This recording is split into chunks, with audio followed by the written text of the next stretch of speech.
Hi, my name is Roman with UCF Physical Therapy. This is my patient Matt, and today we're going to be administering the tinetti. It is in the activity ICF domain and is a performance-based measure. It assesses balance and gait, and it should take about 10 to 15 minutes to administer. So some of the equipment required is a firm armless chair, a stopwatch or wristwatch, and a 15-foot walkway. So some of the target populations for this test that you can use are geriatrics, Parkinson's, normal pressure hydrocephalus, and ALS. Parkinson's is also a NeuroEdge task force recommended diagnosis. So this is a good outcome measure to administer for your Parkinson's patients. The first section of the tinetti is balance. So the first thing we're going to assess is sitting balance. As you can see, Matt sits in the chair in a steady, safe manner. There's no excessive leaning or sliding in the chair. He doesn't rely on the back of the chair to remain upright. So he gets a point. If there is any leaning or sliding, he would get a 0 for this section. Next thing I'm going to do is ask Matt to rise from the chair. Please stand up. He was able to stand up without the use of his arms, so he would get a full 2 points. If he was able to stand up but only with upper extremity assist, then he would get 1 point. If he was unable to stand up without any assistance from the clinician, he would get a 0. Now, for the next thing we automatically checked for was attempts to rise. He stood up on his first try, so he'd get a full 2 points.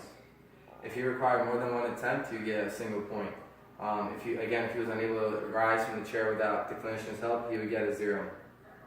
We also looked at his immediate standing balance. So for the first 5 seconds, he stood up without a walker. He had no significant sway or any other support. So again, he gets full 2 points. If he was steady, but he required some upper extremity assist and an assistive device for help, he would get 1 point.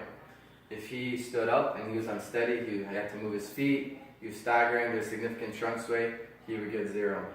So standing balance, he's steady, so I'm going to ask him to put his feet together, please. And we're going to assess if he has any significant sway. Everything looks good, so he would get 2 points because he's able to maintain a narrow base of support without any upper extremity support. If he was steady, but only with a wider base of support, he would get 1 point. And if he was completely unsteady, then he would get a 0. So the next thing we're going to assess is we're going to nudge him and see his reactive postural control. So Matt, I'm going to push you 3 times to try to maintain your balance, okay? So we're going to apply pressure to the sternum. Okay. So he was steady all 3 times. He had his feet close together, and he gets the full 2 points. If he staggered, he had to grab something and then ended up catching himself, he would get 1 point. If he began to fall, he would get a 0. So now, with the feet still together, can I have you close your eyes? And we're going to assess his balance. Again, that's good, thank you. Again, he's steady, so he gets 1 point. If there's some significant sway, he would get 0. Next thing we're going to ask him to do is turn 360 degrees. And I'm going to be looking for continuous steps and for steadiness. So can I have you do 360 degree turn? Okay. So he gets 1 point for continuous steps and 1 point for remaining steady throughout the whole 360 degree turn. If it was discontinuous or he was unsteady, he would get 0 for both sections. And now can I have you sit down? Okay. So he sat down in a smooth, safe manner, so he gets 2 points. If he required the use of his upper extremities or did it in not a smooth manner, he'd get a single point.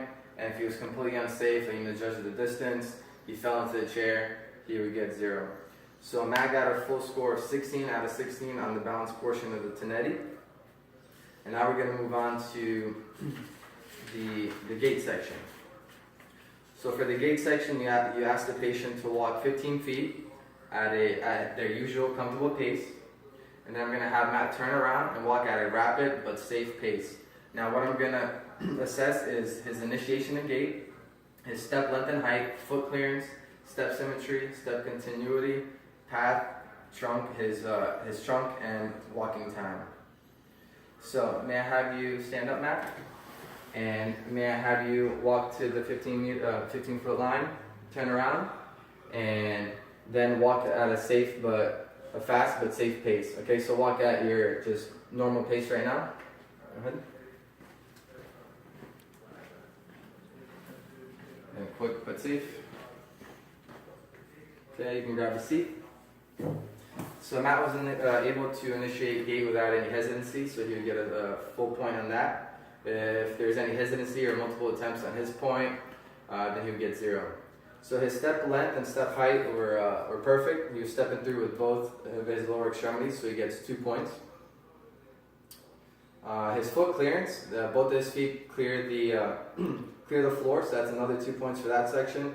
If we saw any foot drop, he would get 0, and if only one foot cleared the floor, then it would be a 1. For step symmetry, they were both step length were equal for both of his lower extremities, so he gets a 1 for that. For step continuity, they were continuous. There's no hesitation. There's no discontinuity between the steps, so he gets 1 for that section. For path, he maintained a straight line without any assistive device, so he gets 2 points. If there's mild to moderate deviation or he required use of an assistive device, he would get a single point. And if there's some marked deviation, he would get 0. So for his trunk, there's no sway. He didn't have to use. There's no use of his arms for assistance or assistive device, so he gets 2 points. He didn't have a flexed posture. If he had marked sway or he required the use of any type of assistive device, he would get 0. And for walking time, his heels were almost touching the entire time he was ambulating, so he'd get a single point. If his heels were apart, so 4 inches or greater, then you would get a 0. So Matt got a total score of 12 out of 12 on the gait, and you add that to the 16 on the balance, so he gets a full score of 28 out of 28 on the total score. So he's not at fault risk.